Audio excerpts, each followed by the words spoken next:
Welcome, Mando. Nice to meet you, brother. Thank you for having me. Very happy to be here, and I look forward to our conversation. Yeah, we already started a good conversation. Yeah. Now we started to record that, so it's gonna be interesting. You have a lot of knowledge about mixing already that we just started to talk about how you check your mixes. Oh, a little bit. The thing is, making sure the mix sounds good everywhere you go. Yeah. So Important. that comes from my teenage years, actually. Sorry, my teenage years when I wanted to learn how to play guitar, and I learned to play guitar at a youth center where they gave several courses. And after I learned to play guitar, I wanted to learn more about making music, and I took a course in live audio engineering. And now you can go to various schools for that, but back then there were no schools at all. And this was a What is project. back then? What year I'm was talking like 25 years ago, and maybe 22 years ago. And this was a project or an experiment, and that later on led to an actual school being founded, the SAE schools. And I think they're now all over the globe. But I learned how to mix and live audio engineer for live bands, and that's where I learned to play by ear and also on guitar, of course. And later on, when I got into DJing and into producing, I applied that technique of mixing for everything I do. And then, of course, nowadays in the times of YouTube, I just look up tutorials to see what else I can learn in digital mixing, and then just try to marry the styles together. Yeah, it's never-ending process, always learning. Yeah. Cool. Yeah, tell us a bit about yourself, where you came from, because now you also revealed more details that I did not knew. Yeah. I knew that you were doing DJing and you played the actual sets, you played them live. Yes. So it's not that you start to mix some songs together, you actually make the songs as you go. Correct. And you have a looper as well and some crazy synths. I have a whole bunch of gear. It's, so if I go way back, I was born in Guatemala, but I moved to the Netherlands, to Amsterdam, when I was 2 years old. And I grew up there, went to school, and, had my first 30 years in Amsterdam. And around 19 years old, 16 years old, I started to play guitar. And then I took on drumming and then live audio engineering. And I played in several bands for several years. And at some point, I got into DJing. I discovered techno music, and that was my big passion for many years. And at some point, I also got into music production because music production on a computer was becoming accessible for people, and I got into it. And that all gradually built up to a point where I moved to Berlin, and I decided to try out or discover what synthesizers are. So I bought my first groove box. So a rabbit hole to dive into, Yes. man, with synths. I bought one groove box for maybe 200-300 euros. And within 5 years, I built up an entire studio. And it varies from hardware synthesizers to loopers to modular synthesizers. And of course, still the instruments that I already learned to play. And now I try to make, I call it electronic music, but it's a bit of a mixture between old school electro and synthwave or dark wave, and a bit of acid techno in between. And it kind of varies depending on my mood. And I also do remixes for people, but when I do remixes, I don't incorporate so much of my own genres into it. I try to look at or listen to the person's style and what their vibe is, and I try to give it a danceable swing to it. So, isn't it producing it? What's the difference between remix and producing a song? Well, in the classical sense, remixing is taking every individual track and re-editing the order of the song to make it a different version with the same bass layers. But what I do is I take those layers, I take out elements, and I create halfway a new beat, and then layer those parts on it. So, for example, if a song has drums and vocals and bass and guitar and maybe some trumpets, I will usually take out the drums, leave them out altogether. I'll take the vocals, I'll take the bass line, I'll add some instruments myself, and then try and make it into something, my own iteration of that song. You try to take the essence of the song and maybe give it a different kind of filtering. Exactly. Cool. Exactly. And I've done some songs that are, for example, acoustic songs. I've taken them and I turned that into 80s style beats, very danceable. That, funny enough, got compared to a Prince song, which I thought was a really big compliment. You took famous songs already? I don't do songs from famous people, from established artists that are mainstream. I think there's enough people already doing that. If I do a remix, I would prefer to do a remix of artists that I am familiar with, that I befriended, that I know and respect. And it's not to say that I don't respect certain major artists, but if I don't know them, it's not my business to do their remixes. You know, if you have a cool song and I think that song is speaking to me, I'll reach out to you and ask if I can remix it, because then I know that whatever I do with it, I'll do it respectfully. And if I just do a remix of some generic pop song, I won't be as invested in it, and I probably won't make the same amount of effort, and then I'll probably create something that I don't really support myself. Really? Yeah. But if you do a remix for someone else that you did not receive permission, wouldn't it be like more, I'm curious where I can take this song into? And it might be good, might be not good, but you're just following some kind of imagination. For practicing purposes, yes. But I think when you do the same with somebody's music that you already love, you tend to listen a lot more closely to the song. Yeah. And that's why I also, one of the reasons also I prefer to do that. And you don't ever publish it unless you have the permission from the artist. Exactly. This is cool. Yeah. I did something similar with an Israeli singer. Her name is Ninet Tayeb. Yeah. And she released a song. It was acoustic version, kind of a demo, just her and acoustic guitar. And I thought it needs to be more rocking. I heard more and I just I added more instruments there with the same structure of the song. Yeah. It became quite good, you know, people reacted to that. I think maybe in a year I received like 14,000 views on YouTube on this little cover. Oh, wow. That's awesome. Yeah, it's really nice. And I just put it out there. So it was very interesting. I received from the singer that it was nice. Yeah. And that's it. Oh, that's but then I thought so good. Yeah. I thought I could have continued with that. But now for me it's more interesting to produce actual people more than to remix. I like producing people as well, because a lot of people, when they say produce music, they just mean making beats. But the way I was taught, producing somebody is, you know, you guide them and help them build their song and find their sound with them. And that kind of producing I also do. I've done that mostly with aspiring artists, and it's a lot of fun to do, but it's also, in my opinion, sometimes a bit frustrating when the artist doesn't recognize their own potential yet, or they're a bit scared to experiment or to step out of their comfort zone. Yeah, but there are some techniques that you can probably use you know, to help them go out of their comfort zone. Yeah. Well, I gotta say, I'm not always the best at pulling people out of their comfort zone. But sometimes it works, sometimes it doesn't. Maybe I need to practice my soft skills a bit better in that sense. I just heard a podcast with Rick Rubin. Yeah. So he published a new book. You know this new book of Rick Rubin? No. I mean, I know Rick Rubin, but not his book. So Rick Rubin, for those who don't know, is one of the most legendary producers. He produced Beastie Boys, he produced Run DMC, he produced also Slayer. For those who don't know Slayer, they were very heavy. He also did one with Jay-Z. With Jay-Z, he did with a lot of artists. Red Hot Chili Peppers, Slipknot, System of a Down, Johnny Cash. Like the list is going on and on and on.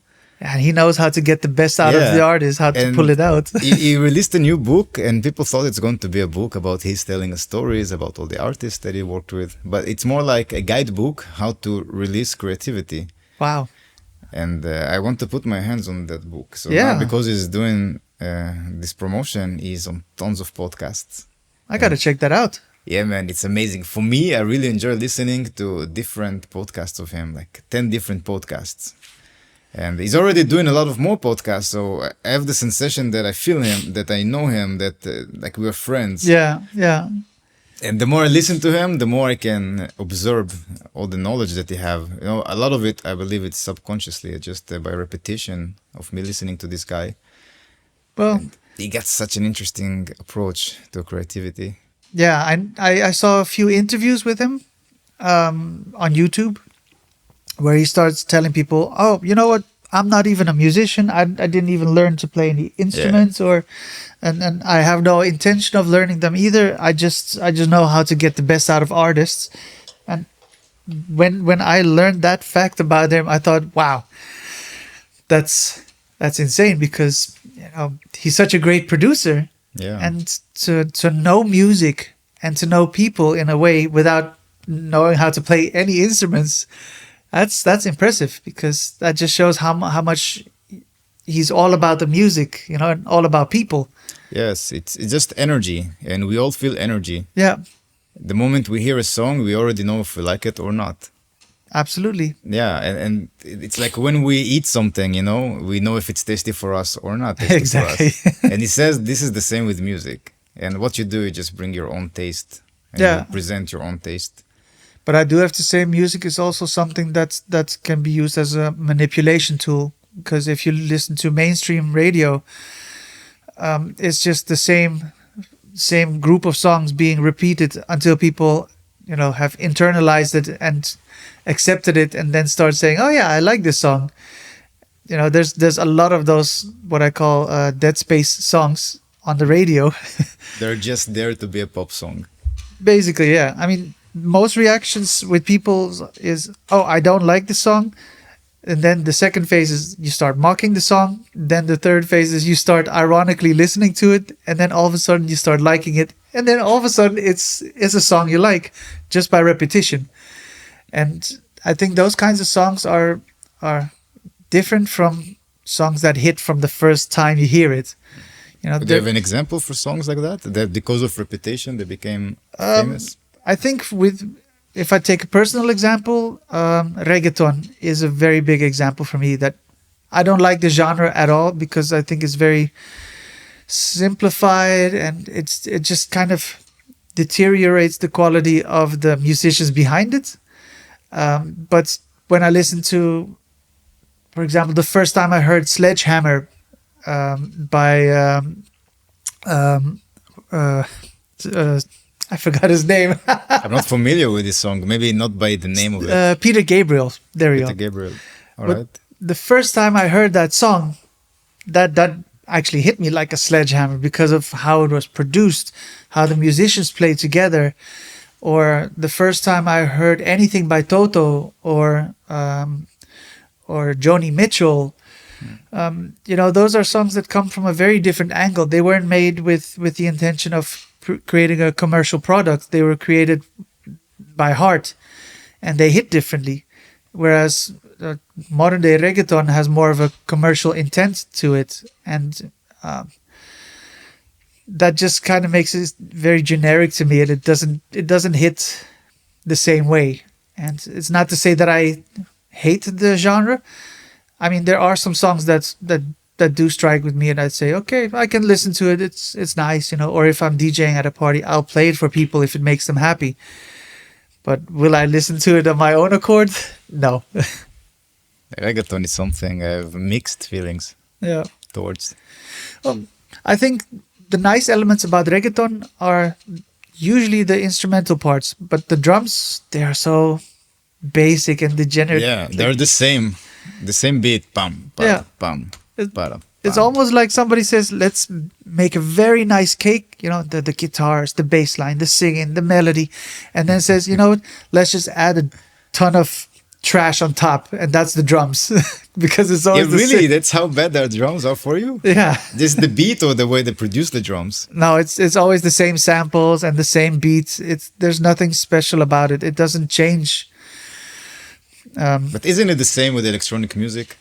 I noticed from my experience in a lot of psytrance festivals, such as Boom, Ezozora. So those kind of festivals, 97% of the people who are performing electronically, not live, they sound the same. I think there are genres within the electronic music where it's very similar, where it's so basic that it's almost formula.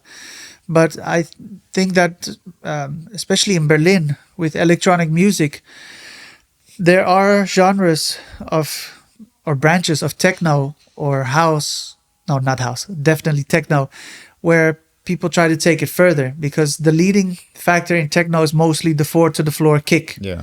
But I started noticing that people started doing different types of drum patterns with the kick and still managed to create techno with it. Keep the kick steady. Well, maybe instead of 4/4, they do 3/4 or 5/5 beats, or they start experimenting with different types of rhythms. And for example, you have certain songs that have Arabic rhythms in it, and still have these typical techno, overly reverbed sounds and whatnot, but somehow still create a very different vibe to it. But it still fits within the genre techno.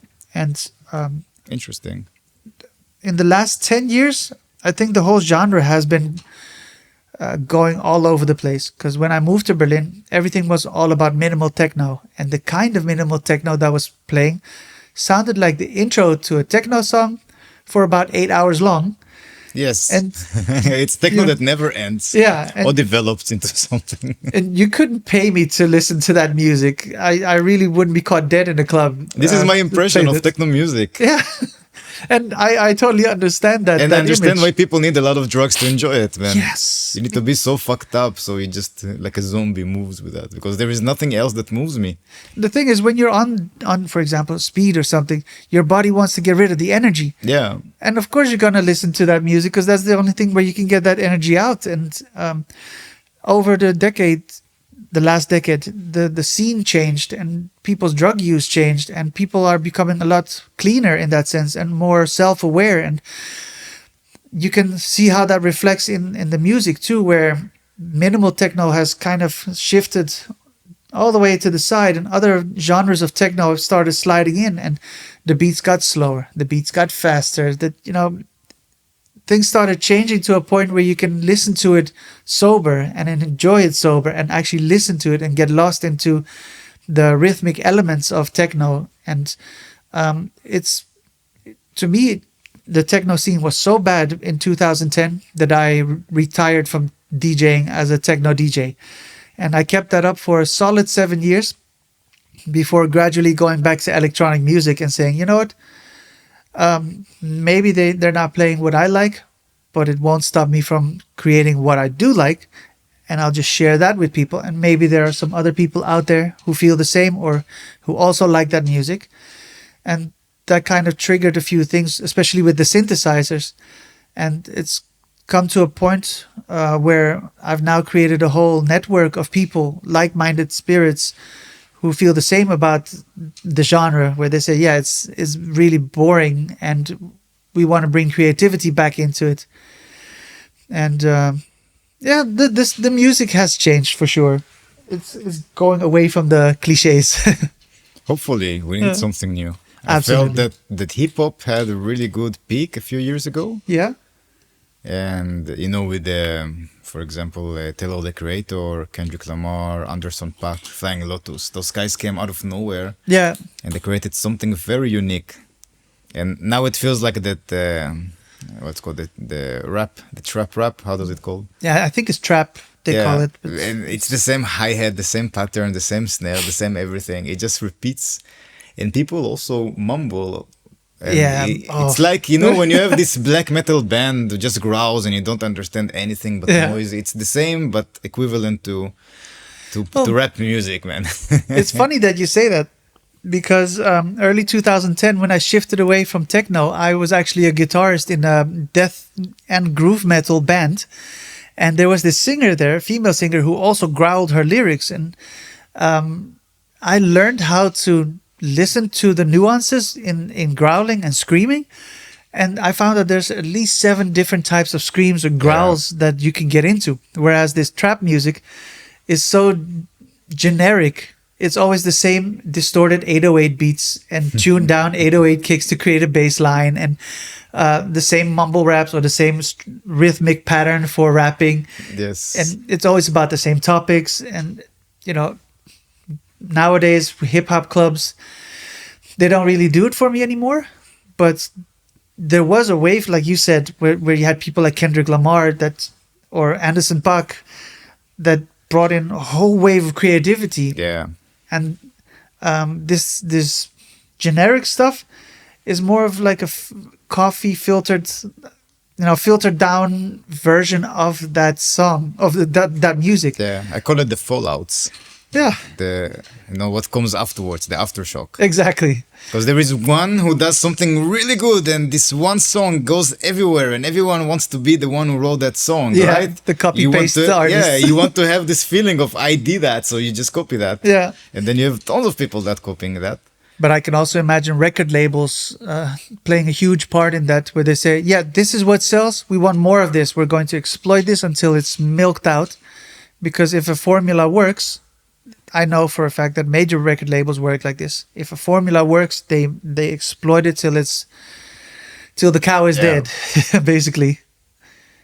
Yeah, man, this is crazy. And it's weird because also, everything's changed since the 80s with the industry of the music. It's not longer you have this big company that gives you a loan and you can go do your music. Now you can do your music by yourself. It does not cost so much as it used to cost. Exactly. And you can just be everywhere that you want, right? So now the contracts are a bit less valuable for the label or for these companies, but still they have a lot of influence about the industry.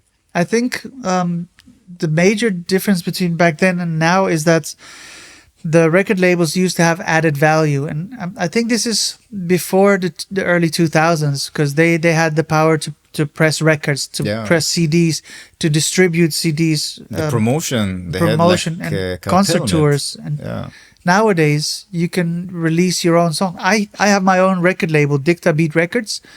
And Dictabeat. And I'll tell you the story behind that name in a second as well. But I have my own record labels. I distribute my own music. I distribute it to all major platforms myself because it's not that hard to do it anymore.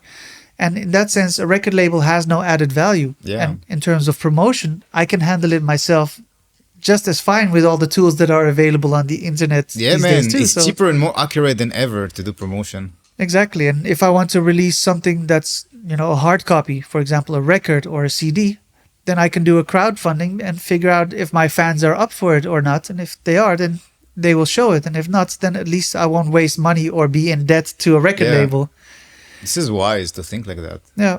So I don't deal with record labels at all anymore for song releases. I do get offers sometimes, but I will hear them out. And if I don't hear anything that's remotely interesting, which is so far most of the time, I just tell them thank you, but no, I got this covered. They're not such good offers. Most record labels, they don't bring much to the table. They bring the same thing to the table that I just told you, except they just bank on the idea that the artist doesn't know how to do it himself. Yeah. But I think for some people it might be appropriate to be signed in a record label. If you just as a singer and you don't really write your own music and you're just a performer, then a music label can be beneficial. Yeah. Yeah, or if you're really not invested in doing that part of the job yourself. But, since I started making music, I was always taught that you need to be involved in your own process. You need to keep control over what you're doing, or at least an overview of what you're doing so that you understand what's happening to your music once it's out there. And a lot of, I know techno artists, for example, who say, no, I'm just a DJ and I produce records and I let the record label handle everything. And they don't care that they give a quite large cut from their sales to a record label. And if they're comfortable with that, that's absolutely fine. But I'm not comfortable giving a part of my cut to a record label that isn't going to make that much money for me anyways through their minimal efforts, when I can get more out of it through my own efforts. Yes, and get more percentage. Yep. So get more of the pie, basically. Exactly. With the same effort. Less effort, more output, and more profit as well. The leverage is higher, definitely. Yeah. So you're also into business and you see the business side of the music industry. Yeah. It's really important. I think so too, because, you know, with the electronic music scene, there's so many of us. There are so many of us. And I don't make music with the intention of making a living off of it. Fortunately, I do make a living off of it, but it was never my intention to go, oh, I want to be a famous musician. I want to be rich, this and that. No, my idea was always, I want to make my music, put my music out there. I want to make people happy and share my energy. Yeah. And in that sense, I really just control everything, learn about the business, learn how to put everything out there, and make sure that my product, so to speak, doesn't get diluted by alternate agendas from people.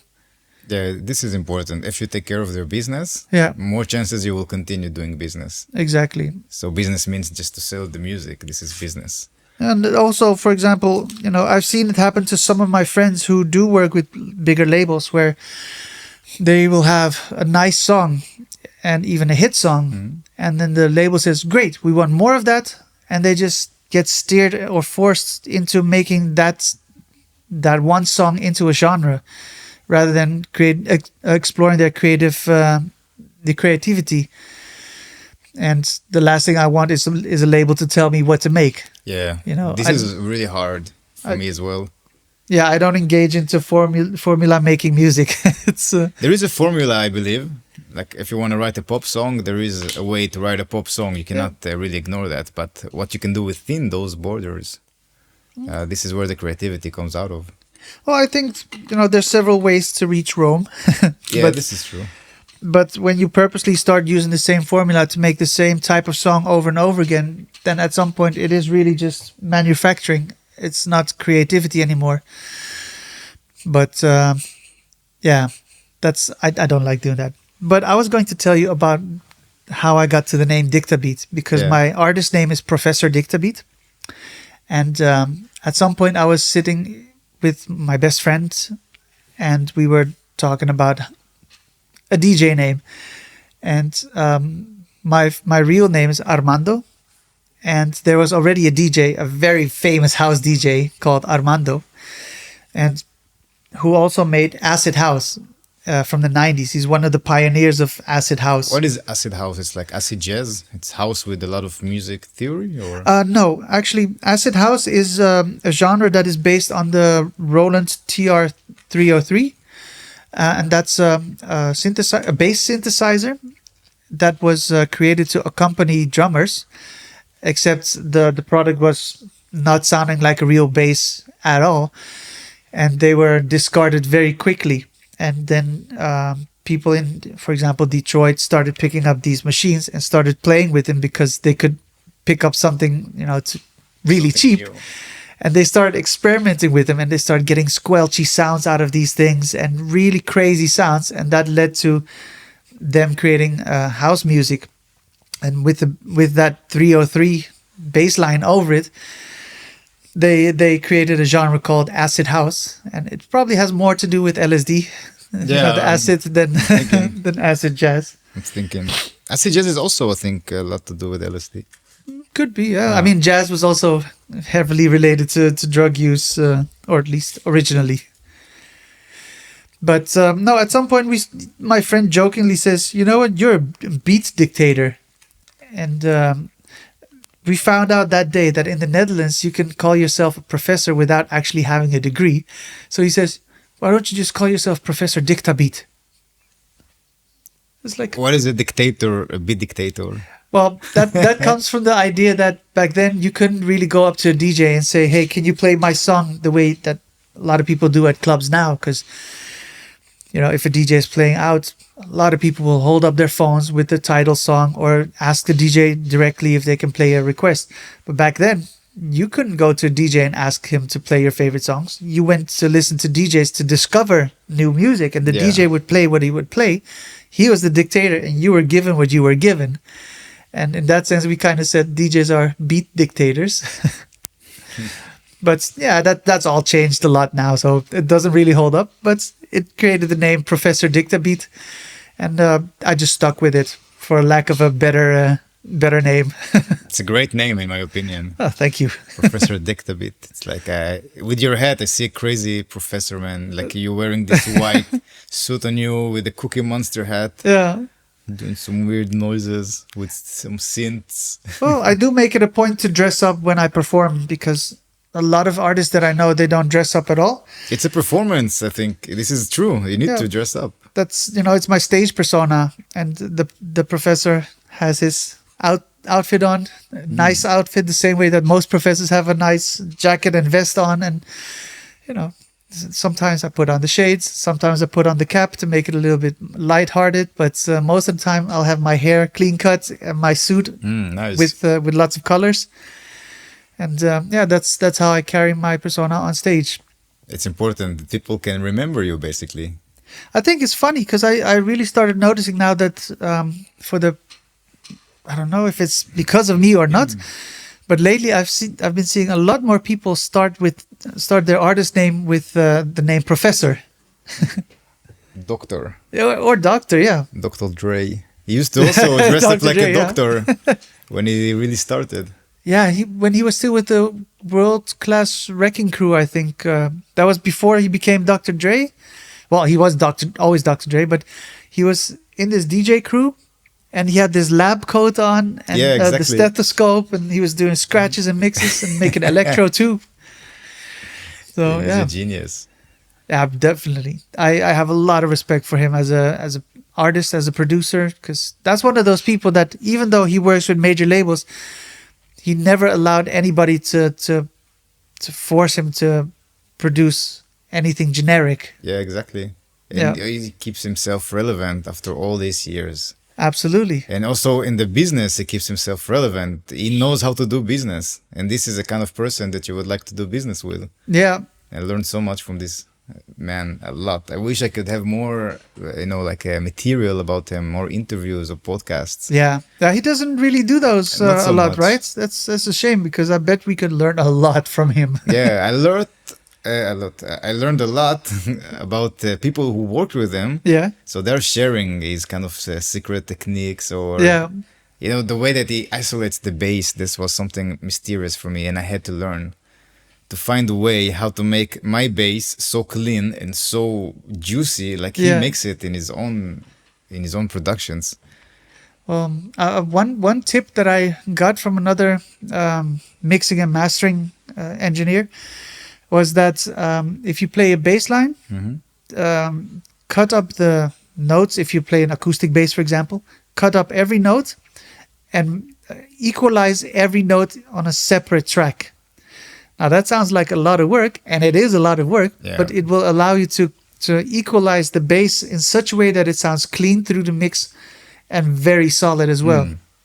Yeah, there are some techniques that I developed with time. The most epic technique is when you take the bass.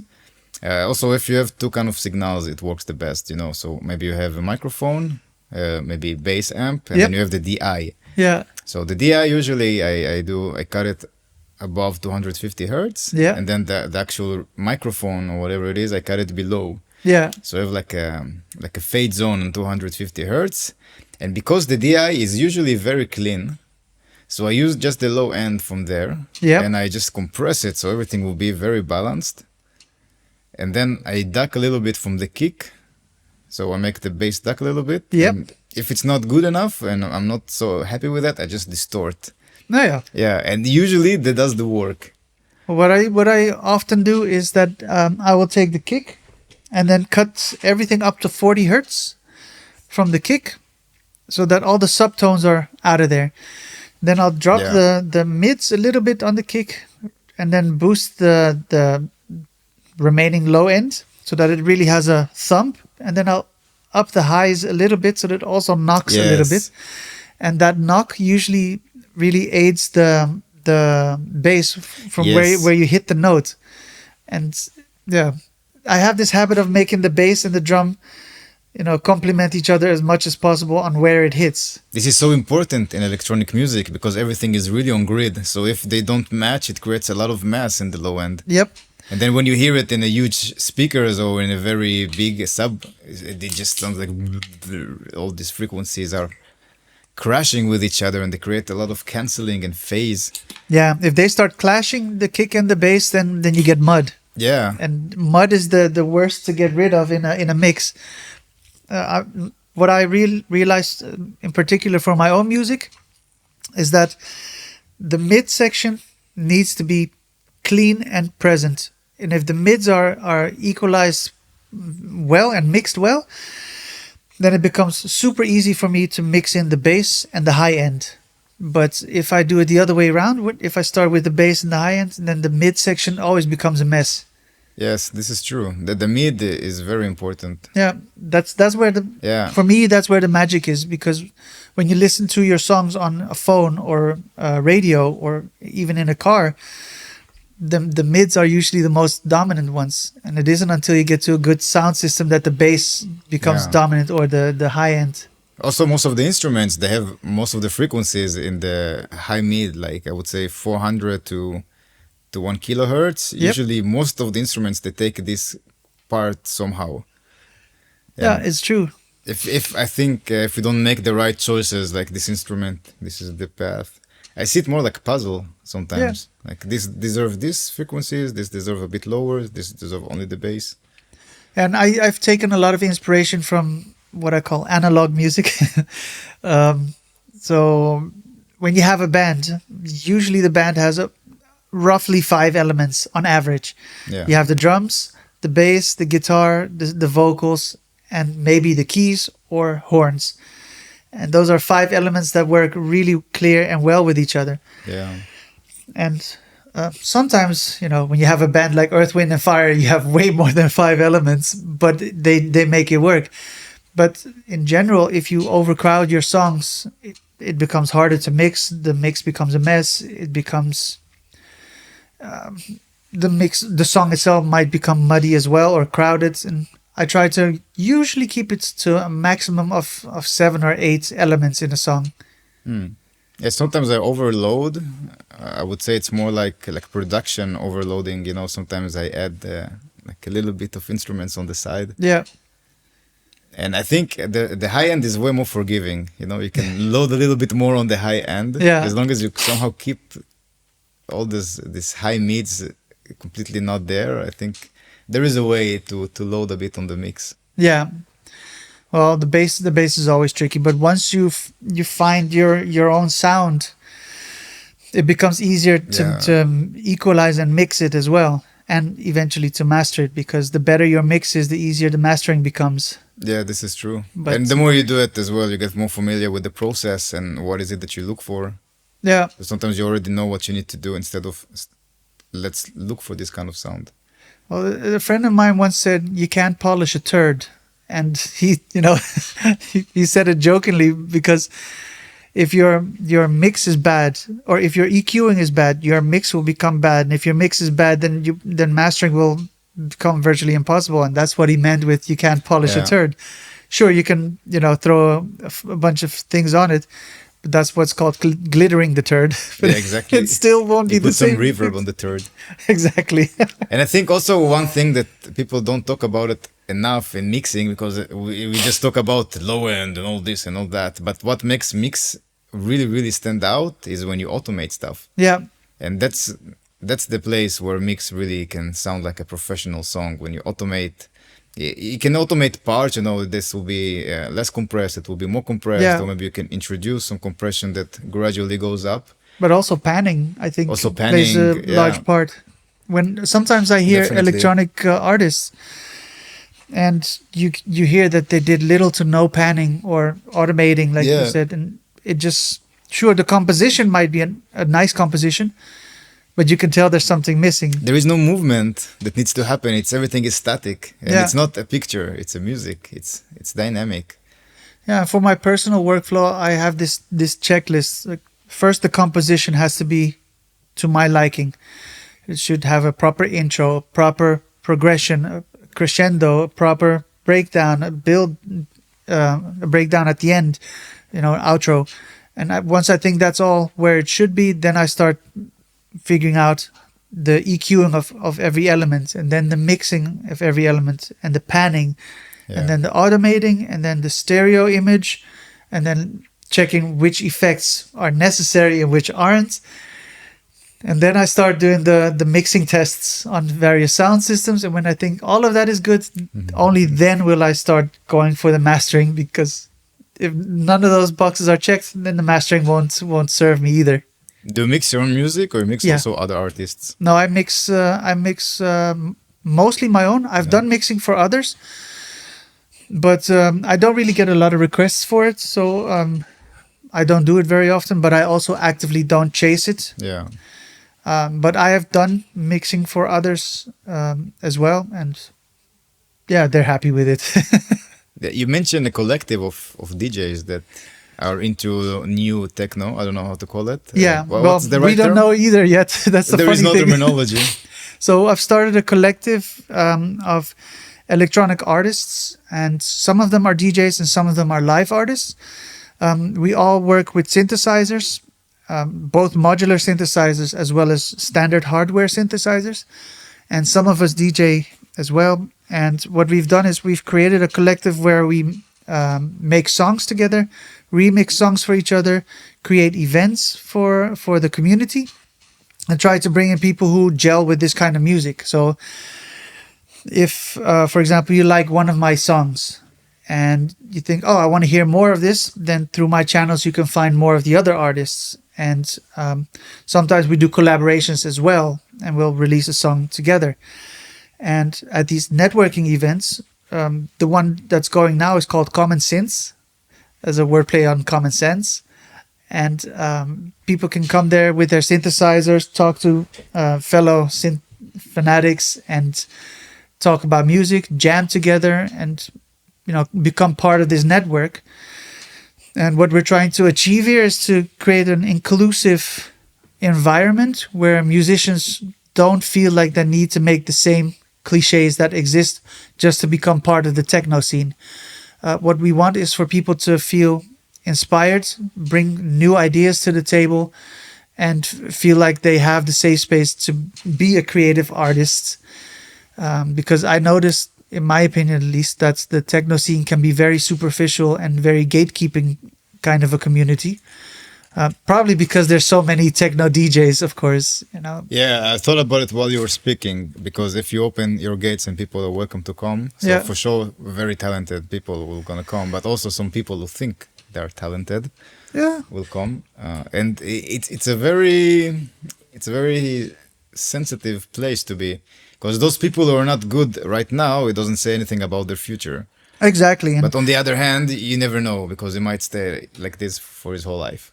Well, what I noticed is that you have people who are very enthusiastic and who latch on, but at some point the enthusiasm fades and they move on. And then you have others who are really good from the beginning and who become this stable factor and who kind of guide the other newcomers on how to get better, or tips and tricks, and who are really good to invite to concerts or club events that we create. And then you have others who jump in and who are really shitty, but they have heart and they have spirit, they have fresh ideas, and they gradually become better because they practice. Yes. And they go from being really shitty to sort of okay to hey, wait a second, this is good, to wow, this artist is established now. And I think it's important to also encourage people who are kind of shit to see if they can be encouraged to become better. Yeah, I agree. And what I've seen in certain communities is that people who are just not good get really shitted on and become demotivated and just step out. And I don't think it's a nice approach for starters, but it's also not a cool approach because it just adds to the gatekeeping, you know. And some people think they own a license to techno, which is of course nonsense. Yeah, maybe it's more like those guys cannot really join this group of people, Yeah, which is okay, you know. If you don't want to be there, I there is no think problem.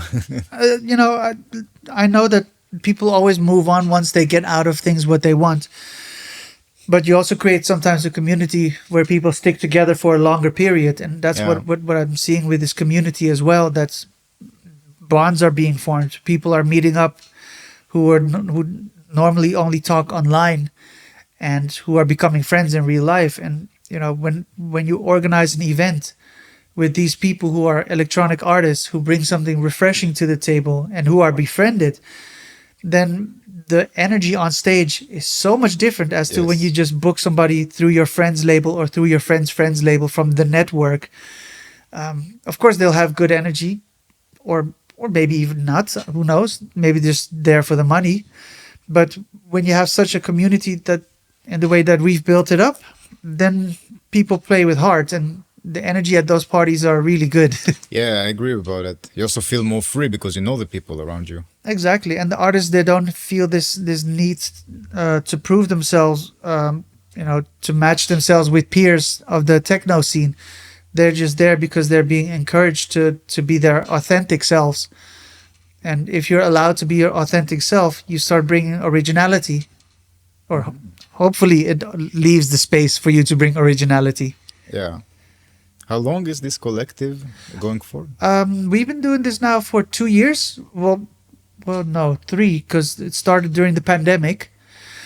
So it's a mixture of people from the YouTube community, the Twitch community, and from Facebook. And locally here in Berlin, for example, there's this artist called Sarah Summers who's part of it. And the Wave Dot Studios, that's a streaming studio, who's part of it. And from the UK, we have a guy called Piero the Acid Clown. The Acid Clown. Yeah. Cool. And I would like to meet this guy. yeah, he's a really nice guy as well. He looks scary and has this white ghost paint. It's almost like war paint, but nicest guy you'll ever meet. This is how he performs? Yeah, it's a really crazy act to see. And there's also a guy called Fanatic 12,000 from France. And we have members from the US as well, Eric Lewing. And, you know, right now we're a little bit spread out, but here locally in Berlin, through the Common Synths events, we started bringing people together to network, to get to know fellow synth heads. And at the end of every event, we do a tiny open stage so that people can sign up and then perform. And, you know, the audience will let you know if you're good or not. Yeah, that's the ultimate test. That's, yeah. And there's no, what better way than to get better, you know, than this. Yeah, I agree. Because in your own circle of friends, all your friends, they love you and they will tell you, oh, that's great, that's so nice. But you will never really get further because of kindness of your friends. You'll get further from honest critique from people. And if they walk away during your set out of disinterest, that's a clear sign. And if your fellow synthhead friends say, hey, you know what? This is how I do my build-ups. This is how I do a breakdown. Or this is how I improve my bass line. It's all constructive criticism, or not even criticism. It's just constructive feedback that helps you become a better performer. And yeah, I think this has pushed some artists here in Berlin to, you know, to become more invested in it. How often do you do the meetup? I try to do this meetup once every 3 months. The interest is growing now because the synthesizer community is also growing, and I aim to start doing it once a month eventually. But it's something that I want to let grow organically as well. Yeah, that the people show the interest first. Yeah, because I don't make money from this. You know, at these events, most of the time I break even, or I even lose some money from it. But to me, it's worth it because it helps create and seed a community that can, you know, maybe become the next movement at some point. You never Yeah. know what you start. You never know exactly. So- It's like the Seattle scene in the rock music in the 90s. Yeah, They just supported each other, and that's why they became so big. yeah, exactly. And I think by sticking together and trying to help each other out, and not trying to gatekeep, you can get a lot more done as a collective as well. Yes. So- You never know who someone knows. You That never too. know who is the person that you're even talking with. Because you can meet someone, they can bring friends, they can bring another friend, and all of a sudden this friend got, I don't know, a lot of crazy connections, and then, or maybe got a lot of money, and then you say, oh, I want to create a nice festival with all of you. It's funny that you mentioned that, because through a friend that from my collective that I met on Twitch, he invited me to do a live stream online, and I said, yeah, sure, I'll do it. And I didn't ask the guy for money, and I said, I'll just do the stream because I want to do the stream. You're my friend, and I want to perform, and I want to share what I make. And that actually led to me being invited by somebody locally here in Berlin called the Berlin Lost and Found Sessions, who do a very, very sophisticated stream session with all kinds of modular or synthesizer artists in Berlin. And that led me to be invited by a group called the Berlin Modular Society, who invited me for a gig. And now I got invited to another festival because of it. And somehow, because I just said, yeah, I'll perform, I just want to play. And, talking to these people and trying to network with them, they all start inviting me. And because of that, I also invite them back. I say, you know what? I have a collective. Do you want to become part of it? We try to boost each other and lift each other up. And they like the idea. And now the network keeps growing, and there's so many cool people involved in this. And I think eventually it will lead to either a bigger event or maybe a festival where people just join forces. And I hope I can make that happen, because it would be beautiful to see a festival where there's no commercial mindset driven behind it, because Yes. I feel that with the techno scene, once business starts lurking around the corner, then there's interests involved, and then you start seeing people that do sponsored techno events, or only the major artists, or only this, only that, whereas this synthesizer scene doesn't have that milked out commercial aspect yet. It's interested people doing it for the love and for the creativity, and I'm hoping to feed that and hopefully create the festival with it. I believe money is not a good or a bad thing. Not necessarily. Yeah, it's just a tool Yeah. that can be used. And this is why it's so important to take care of the business. If you make a festival and you manage to have profit from the festival, then it's up to you what you do with that. Either you pay yourself or you pay the festival. That's true. I mean, it also creates fuel to put back into the machine, to keep things going and to grow. Yeah. But what I've noticed with the clubbing scene is that a lot of people think, let me just put on a techno event, make some quick money, and then be out. And there's no passion, no heart behind it. And they'll book some big names, make their money, move on, and they don't give a crap about the community or the artists, and they won't book, for example, undiscovered talent. Yeah, they stick with what sells, right? Exactly. Because this is a safe bet. There is not so much risk. Exactly. And I don't think that's, in the long term, is something that is good, because it just stales down the whole scene. Yeah, I agree. And not even just with electronic music, but also with live music. A friend of mine, Nate Bernardini, he was on the podcast also. He's amazing. He's incredible. I love that guy. He's so friendly, so open, and he does for the live community what I basically do through my collective. He invites people, and he networks, and he connects people, and he really tries to feed the soil so that things can grow from it. And yeah, he also has this business aspect to it in a healthy way that pushes for creativity. Yes. I believe if you make just, let's say, 10% as income from whatever you did, and you invest it back into what you will do in the Yeah. future, then in 10 years, you can be like the wise person people will come to ask questions, just if you put it in the long run. Yeah. And it can be even faster if you keep on doing that for 2-3 years. You can find your I don't know if you call it the business or your collective or your label or whatever community that someone wants to do. Yeah. It will be so big, and you will have also the resources, right? Because if I have extra money, I can put a bit more effort. Yep. And then the experience can be better. Exactly. And you this- can make a nicer stage or provide the artists with better tools that they need. Exactly. And then you take this beautiful community, you present them in a different, way more appealing light, and you bring more people because you have the energy to do so. Yeah.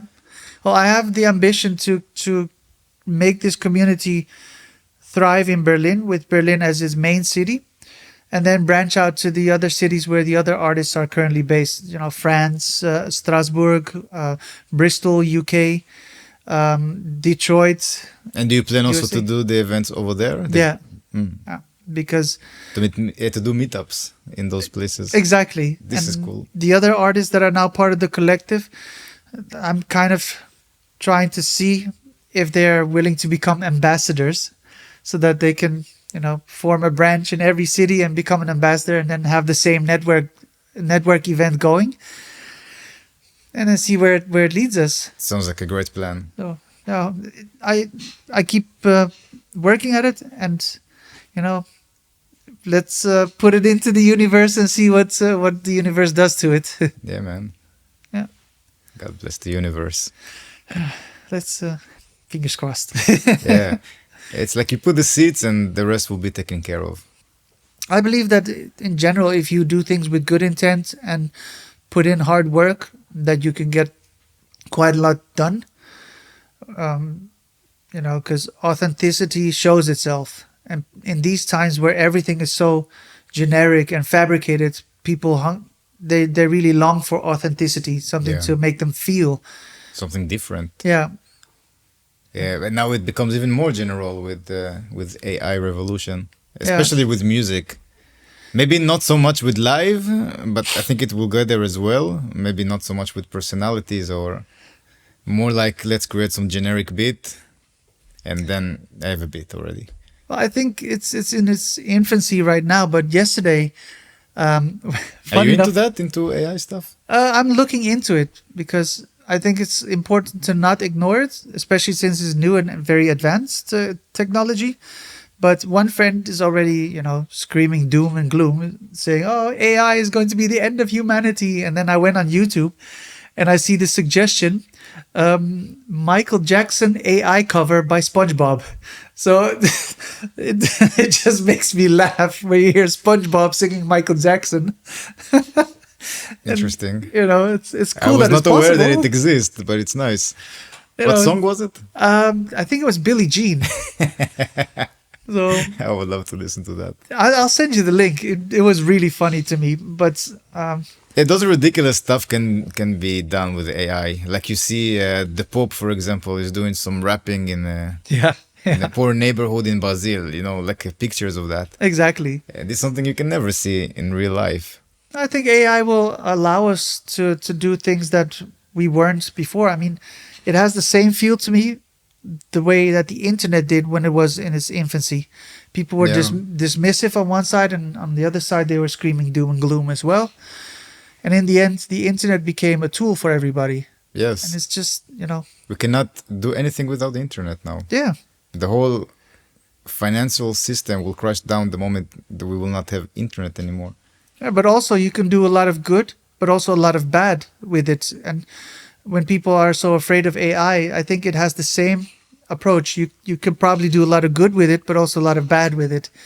And it all depends on your input as a human being. And maybe it's optimistic thinking, but I don't think the human element will ever be not important, It will never fade. There will always be some form of human element necessary, because we are humans and we thrive on interhuman connection. I don't see a way where it would happen that only computers and AIs could take over the part. Yeah, you think so? I have a different perspective on that. Yeah. Because I see myself as a little AI agent when Yeah. I'm writing music. What I do, I just go and I search for stuff that excites me, right? Yeah. So it's either some chord progression, maybe a riff, maybe a melody. AI does that 10 times faster than me, 1 million times faster than me. So it can create me a lot of melodies, and Yeah. instead of me thinking about them, I can just play 10 melodies, choose those that I really like, Mm-hmm. and then I can create a song out of it. It will take me way faster than to actually write it myself. So this is, That may be true, but yeah. once the song is finished, do you play it at a concert for AIs or do you play it at a concert for people? Yeah, you play for people. Yeah, that's true. That's what I mean. But only because people are the ones who will give you the energy to continue doing this music because they will pay money to see you, hopefully. and you know, but that's also what I mean with the human element is always going to be there because What if you don't need this? What if you don't need people to pay you for your music, so you can get paid for it? You know, you can get paid in other ways, which are not actively playing or performing to people. I think it's very interesting that you say that because for me that already happens a bit with my DJing. So I also do. I have a company for corporate events and weddings. So at these corporate events and weddings, I play very generic music. 80s, 90s, disco, pop, rock, Latin, anything mixed, and make it very accessible to people. But at the same time, it's not the same as my electronic music, which is more art based. But the other one pays very well, and there's always more demand for it, and I keep on doing it because it connects me to an element that I'm connected to, music. Yeah. But it also allows me to do something more accessible and generic for people and still get paid. So if an AI could do the same for me where it gets me paid over some form of music, I would still probably go on the other end and still make something that's for, aimed at humans. Because I want to make something that's, don't get me wrong, I'm not delusional. I don't expect to change the course of history like Miles Davis has, but I do want to leave something behind that's once I'm gone, that people say, oh, I really like that song. Or, you know what, that song did something to me. And if I reach one person in my life who my music has changed theirs, that's the biggest compliment I could achieve. Yeah, this is true. And in that sense, I really believe the human aspect will always remain important to me. Yeah. I see it in a different view. I see it, if you really have an overview about it, you imagine humans. Yeah. So right now we're in this space, in time and in space, that we are having all this technology around us, that we have comfortable lives, we have all these ideas. You put the hat on your head of Cookie Monster because what it represents. Yeah. And you have this even bite on the hat itself, Yeah. so it represents something, and it's all just images that we imagine as humans. Yeah. Because if you put it on a cat's head, he doesn't care about it. Yeah. He say, oh, what the fuck is this? Take it off. Exactly. The cat won't care. Yeah, and this is just us with our imagination. And if you look way back, maybe some people will disagree with me, but we are monkeys basically. And before we were monkeys, probably we were somewhere like amoebas or this kind of weird life form somehow that developed and developed. Now we became humans as we are, and the way we use tools, the way we are developing stuff.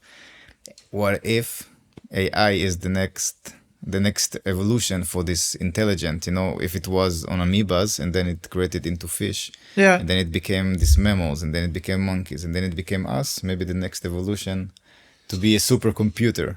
Well, I think it would be naive for us to say that we won't evolve further as humans and that humankind is the pinnacle of it all. And I agree with you that we will keep on, growing and evolving. Whether that's through AI or not, I don't think I'm clever enough to figure that out. I think it's a lot of stuff together that comes together. It's great to speculate, but honestly, to be able to figure that out, we would have to go 100 years into the future and see where difference differs from now.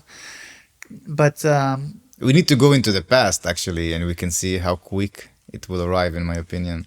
Yeah. Because if you look at iPhone, when was the introduction of the iPhone? Was 15 years? I think 15 years ago? 2017, 7, no? 2006? Something like that, yeah. And it's insane. Before that, nothing.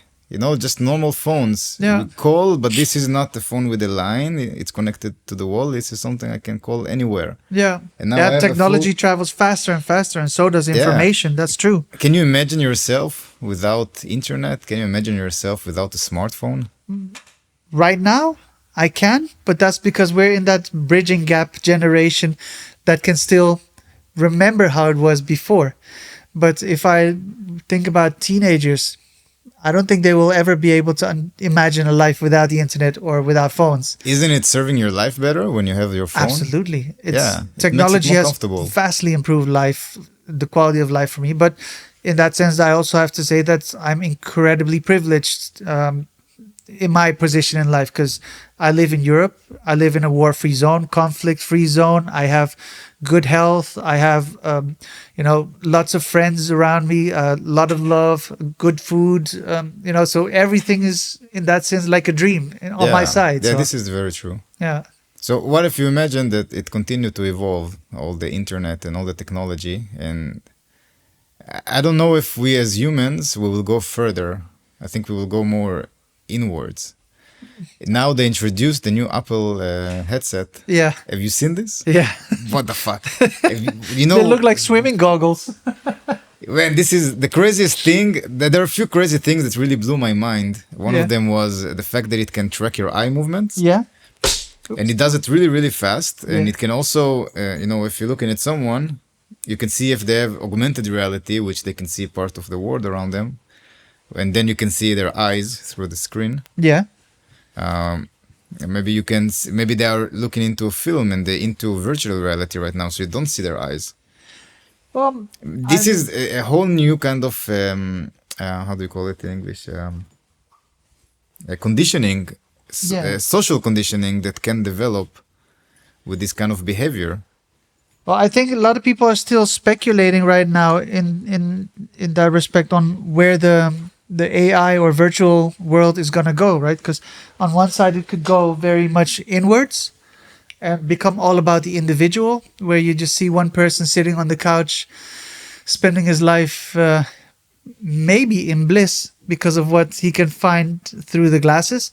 Mm-hmm. But it might also become something that becomes a community tool where people connect from all over the world, because it allows or actually eliminates the need for travel. Yeah. Where people can say, hey, you know what? I'm going to go walk around the city. I'll show you. Put your glasses on. Yeah. Yeah. Or where you go to a concert when everybody sits at home, but the concert is right in front of them. Exactly. And you feel immersed in this experience. It can go in many, many directions. And I'm very curious to see how it's going to evolve, because right now, I don't think the community or the people are ready for a breakthrough yet. The technology is building up, and it has been for the past 10, 20 years. There have been several attempts at making virtual reality glasses or virtual reality environments, and every time you see that people sort of reject it, they see it as a nice novelty toy, but nothing more. And it was not comfortable enough, in my opinion. Yeah. It was not accessible enough. And what Apple did now is basically what I believe they did. I don't know that. I think they just released the product so developers can take their hands on that and start developing things into this crazy system that is being developed. Well, I think there are a few virtual reality glasses developers, producers, who already have their glasses out. From Meta, you have the Oculus. Yeah, now they announced a new one. Yeah, and the Quest now 3. you have the Apple one, and then there's another one. And they're all having a go at it, and they're all approaching it from several angles. But I think it won't be until people are ready to accept it, or until people see a potential in it, that it won't take off. It just need to be comfortable enough to use. That's the whole thing that they're working on. And for me, it feels like there are three forces that are kind of being focused on this thing which will create our new reality as humans. Yeah. One of them is the AI, one of them is the virtual / augmented reality, and then you have blockchain. Yeah. And all three of them basically solve a lot of problems. So blockchain solves the trust problem. Yeah. If everything is on blockchain, it cannot be faked. That's why Bitcoin is so strong, because everyone can see the protocol of this Bitcoin, or you can say a bank, whatever Yeah. it is. So if you use those kind of stuff on the internet, then it can eliminate all the bots, because bots are not real and there is no way to know if they're real or not. Yeah, that, but also the main, I mean, in my opinion, of course, because in the end, I'm not a technician. I don't know anything about it in detail, but as from the user's perspective, the only question I would ask is, how does it serve me? It will be like PayPal, you don't know what's going on in the back end of PayPal, or when you make a transaction with your credit card, Yeah. you don't know what's happening in the back end. You just see interface, it's comfortable for you, it makes sense, and you use it. I mean, even with that, there, comfort serves man, because at first you had people with traveler's checks, then and cash, and then you had people with bank cards, and now all of a sudden you have a bank card that you can tap, or you can tap your phone, or you Yeah. can tap your wallet, your wrist, and you have all these virtual wallets that you can apply, and it serves you, and people use it. But with this virtual reality stuff, I don't think there are enough practical applications yet that makes people say, "Oh, I need this." At the moment, there is not, and this is how all three of them coming together Yeah. to create something. Because if AI can create 3D world just by me putting a prompt, writing something, Yeah. so what about me saying something, and then it creates a 3D world in seconds, right? And it can create it very detailed. Well, the question I It's would already ask there. It's is- already happening. Yeah, I know. There's a Yeah. couple of these virtual reality clubs as well. But what's the added value for me to go to a virtual reality club and play for a virtual audience with seeing a bunch of avatars bounce around, when a real life performance can be a lot more intimate, or a lot more fun, or a lot more engaging in terms of energy. And I think that once the technology comes to a point where you don't see necessarily avatars, but you can just show yourself online Yeah. and feel like you're there online, maybe with addition of a bodysuit that's tactile, Exactly. something like that. It all creates perspectives that make it interesting then to take part of a virtual world. Yeah, there is no limits. Imagine the craziest thing that you can do live, with lights, with lasers, with smoke, with dancers, with, I don't know, crazy fires, any effect that you can think about it. And this is not even 1% of what you're able to do in a virtual world where the law of physics Yeah. not really apply. It's still a very, very much a novelty product, and that's also what I mean when I say it's in its infancy, together with AI. And I'm very curious to see how it's going to develop. Yeah, me I'm too. open to try it, but definitely not at a price point of 3.5K. Because for 3.5K, I will buy music instruments and go play live. Man, I wish I had this money, I would buy like 5 of them. I will get some developers, Yeah, and I will just tell them, do whatever you want to do on this crazy device. Just go for it. yeah, That's the point of beginning.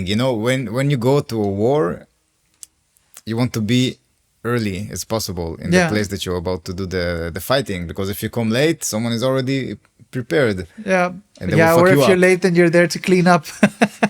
Yeah, and I felt it with the internet, Yeah. that I knew Facebook was going somewhere, but I did not take the advantage.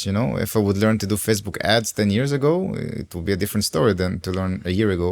Yeah, If you would open a group and make a community 10 years ago, probably it would be one of the biggest communities on Facebook. well, hindsight is always 2020, but I think that because of that, it's also more important to invest in your own initiatives and Yeah. to keep going at it, which is also another reason I started this community, because I didn't want to, have to suck up to people in the techno scene and to become part of a scene that I don't even like that much. And when I created my own group of people, surrounded myself with people with kindred spirits and open ideas, you do something on your own terms, and it's there's so many people Yeah. on this planet. You can't even count them. Your mind cannot fathom 8 billion people. And with that in mind, you're always going to find more people who are connected to your ideas. Especially if you are online. Yeah. Yeah, you can find them in tons of them. There will be so many people that you will be amazed.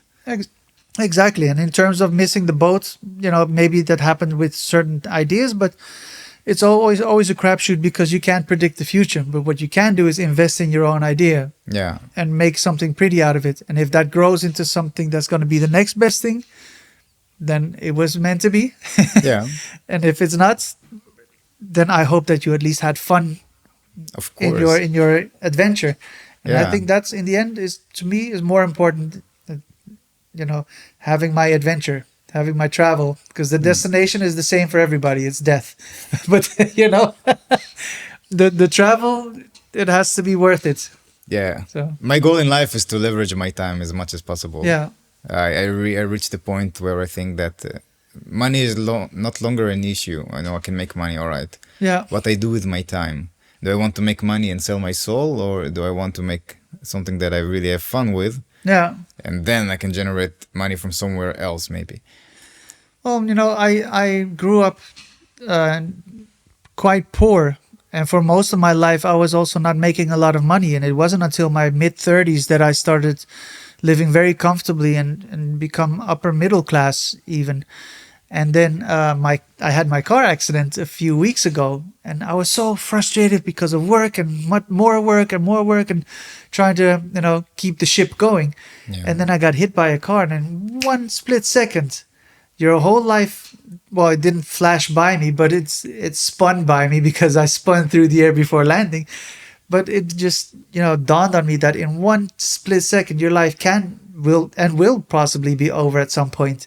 Yeah. And to me, it just brought me right back down to earth where I said, you know what, the money does not matter.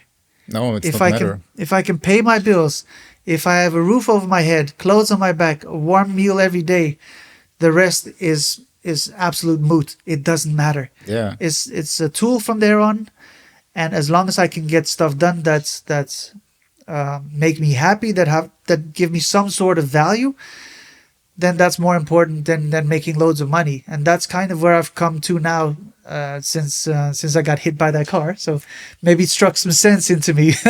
For sure, man. Those experiences are the most volatiling experiences, and they give you the most insights. Absolutely. I believe the more pain we feel, the more bliss we can reach as well. Every time we feel a lot of pain, every time we feel uncomfortable places, uncomfortable feelings, all those places, they have great opportunity to give us like a spring that shoot us into a different place that we did not even think about it. But also this is the question. All right, so money is not the most important, and I think most of the people know that. But then what I do with my time, that's the question. Yeah. If I received all of a sudden some bureaucracy thing that I need to take care of, I really prefer to have enough money so I can pay someone how much he wants. Yep. So he can take care of this, and I will continue doing what I like to do. That's also what I mean with the money becoming a tool. Yeah. Once you've covered your basics and you don't have to worry about being hungry or homeless, then everything else just becomes a tool. To either to pay off what I call the legal mafia, the taxes, the health insurance, the bill collectors, that's once you get enough money to pay off everybody, you're buying your peace. Exactly. And you're buying your time so you can start allocating your time for things that matter to you. And I think you're right about the pain thing, because without a good proper storm, you won't be able to appreciate the sun breaking through the clouds either. Yeah, man. I tell you, like now you're injured in your hand, so you're after a surgery. We talked about it a bit before the podcast. And almost 2 years ago, also injured my knee, and I had to learn how to walk again. Yeah. But because of that time, it also was a time in my life where I had already all the plans, and I thought, this is what I want to do. I wanted to become European tree worker. Yeah. To make 2 years working in a tree working company, to learn how to climb on trees and to do chainsaw and all this crazy stuff, because it's a really paid job, really good paid job if you become European tree worker. Yeah. You go to Norway, you work the whole summer, and you have enough money for the whole year. Yeah. And everything was planned, and also some friends of mine, they have a farm in Portugal, which they create this crazy agriculture project, which everything is, there is no waste. You just use everything again and again. Yeah. And you create food for yourself, for around you. Like, everything is very appealing to me. And just 1 week before I wanted to go with them to Portugal, Yeah. I did jumping over a fence, and then I tore the ACL and I injured my knee. Oof. So I have a camera that I did not really knew how to use, because I thought if we go to Portugal, we make crazy project. It's good to take good pictures. It's important. And I'm there, and I just learned how to do photography. So I had some money left, even though I knew I was not capable of working. I'm not capable of working for the next 6 months. And because I was also without any working contract, so there is no insurance that I deserve. So I have zero income. I had some money, I had a camera, and I had a lot of time. And to create this photography business, that was one of the biggest blisses I had in this time. Yeah. Because I managed to meet so many musicians. Sometimes we did exchange. So they taught me something, or they played on songs that I wrote. And that also taught me a lot about how to finish things. And all this experience, man, it brought me so much bliss. And there are also many people that I know who had a lot of knee injuries. Yeah. Because, once you injured yourself, all of a sudden you see everyone who injured. It brings you back to down to earth. I mean, my friends ask me, aren't you mad at the guy who hit you? And you're taking this really well and you're powering through it. And whenever my friends are doing bad, I always tell them, life doesn't take you where you want to be. It takes you where you need to be. Yeah. And I told them this, the same cliche I throw at them, because it's true. It's a cliche for a reason, And I think as long as you try and stay flexible with yourself and the course of your life, you will always come out on top. And I'm very happy for you that your photography thing is where life led you, because it, like you say, it gives you bliss. It gives you a sort of fulfillment in life. And that's eventually what it's about, finding fulfillment in how you spend your time. Yeah, it's about me being able to do those stuff that seem impossible. Because I talked with a lot of people who had also similar knee injuries, and a lot of them, they still have knee problems. Yeah. And me, luckily, man, touch on wood, my knee is perfect almost, Of course not, because they still cut in my knee and they did some stuff there. So it will not be 100%, but I can run. I can run as much as I want. And I can go up as many stairs as I want. But it's only because I felt that the downward spiral, that if I don't go and do this, if I don't do stairs, if I don't move myself, if I don't keep myself doing something, then I will go downwards, right? And then I will have knee problems, and I will be this guy with knee problems that say, maybe guys, you can wait for me a little bit because I have pain in my knee. Yeah. That scared the shit out of me. That I thought, there is no way I'm going to be like that. And I just kept on doing, I kept on the grinding, even though it was very uncomfortable. And that was the biggest lesson that I learned from that. Yeah. Well, I think, we talked a bit earlier about where I'm from in Amsterdam, where I told you I grew up with a large Jewish community. And what I always learned as a child is that if you go through hardship, acknowledge your hardship, but you never use it as a crutch or as an excuse to hold yourself back. You take it, you process it, you learn how to thrive through it, through the pain. It's like a trampoline, these hardships. Yeah. And that's what I do. I refuse to turn things into a win-lose situation for me. There's always trade-offs in life, but for now, my wrist is recovering, but I cannot DJ. So I'm not making any income from that.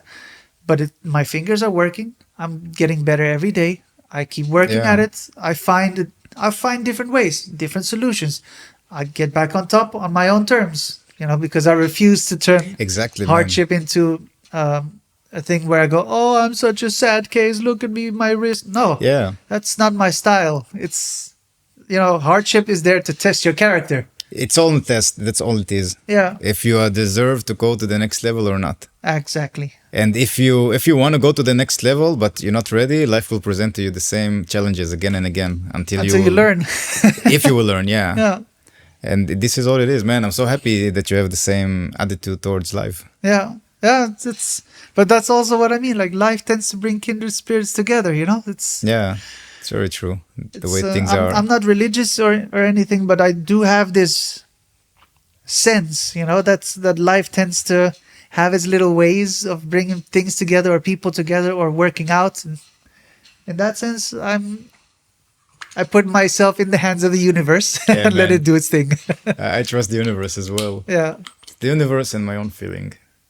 Yeah, you have really good vibes. I'm really thank happy you. that you came to the podcast. Yeah, thanks.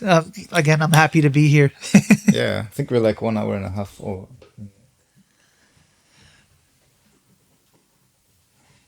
how do you feel? You want to close it up? Yeah, sure. Cool. I think my wife at this point might be wondering where I am, because she was very worried about me going in town alone, because In the town first alone in the Berlin. first week I was still so wonky from the recovery and the operation and everything, and coming down from painkillers, that I had these moments where I felt I was going to pass out. And she says, no, I can't have you passing out on your own on the streets and this and that. And she goes in full protection mode. So she said, you know what, when you get to your destination and you're done, let me know. I'll come pick you up. And Oh, this is nice. she's a sweetheart. It's important to be supported. If there's any way of winning the lottery, then that was it. Winning the lottery with her. So You also have kids? no, we don't. But we will have kittens. Kittens? Next week. we're actually looking at 2 cats. Some acquaintance of ours had their cat had kittens, and they're Oh. Russian blues. And I'm allergic to literally everything alive. But for this type of cat, they're hypoallergenic, and in theory, I should not respond allergically to that cat, because it's a similar type of cat that I had before. So we're going to go check them out, and if I don't react allergically to it, then I will have 2 kittens, and then I'll be a cat dad. Oh, yes. Cats are amazing. I love cats. Yeah, they're But they cool. have fur, the cats, right? Yeah. But you're not allergic to that fur. No. So apparently cats have different kinds of coats and different amounts of skin shedding. And the skin shedding, in combination with the type of fur and saliva, is what triggers my allergies. And before I had a snowshoe cat, which is a mix of a Persian and I think Siamese, if I'm correct. But 0 reactions with that cat. It was like I wasn't allergic at all. But another friend of mine, she had a black short-haired cat, and I couldn't stand to be in the same room for longer than 20 minutes, because my lungs would start squeaking and my eyes would turn red. Oh, crazy. So it's a bit of a crapshoot. I'm gonna go check it out, and if the cats are meant to be mine, then they'll be mine. There And you if man, not, holding fingers. yeah, Or in German, you hold the thumb. exactly. And they're adorable. So let's see what happens. Cool. How can people find you and find about the collective? They can find me on Instagram at Dictabeat. So that's Dictabeat. And everything that I post on there connects to the collective. But you can also follow Common Sense Berlin on Instagram. Common sense. Yeah, so that's common, the word common, and then synths, that's SYNTHS. So that's short for synthesizers. Ah, this kind of synths. Yeah. Wow, we can make so many words out of the common sense. Wow, nice. Yeah, Good it's a one. wordplay on common sense, but because, it all started by trying to explain people how synthesizers work through common sense rather than all technical terms. Because most people just, once they learn it, they just throw technical terms at you, and it becomes difficult to learn as a beginner. And that's why I also wanted to start that group. So that's where the name Common Sense comes from. Cool, man. But yeah, Instagram is where you can find me mostly. And from there on, you can find all the other links to my Twitch and my YouTube. But it's Dictabeat everywhere. Yeah, I will put also the links Yeah. in the end of the podcast, so you can look it up wherever you hear it. And also, if someone made all the way until here to the podcast, let me know. Yeah. I don't know Thanks if for people, listening. Yeah, I don't know if they're listening until this part of the podcast or not. And I need some feedback. Give me some feedback, people. Let me know on Instagram if you made it to the end. Yeah, thank you, Mando. Thank you. Really nice, man. This was fun.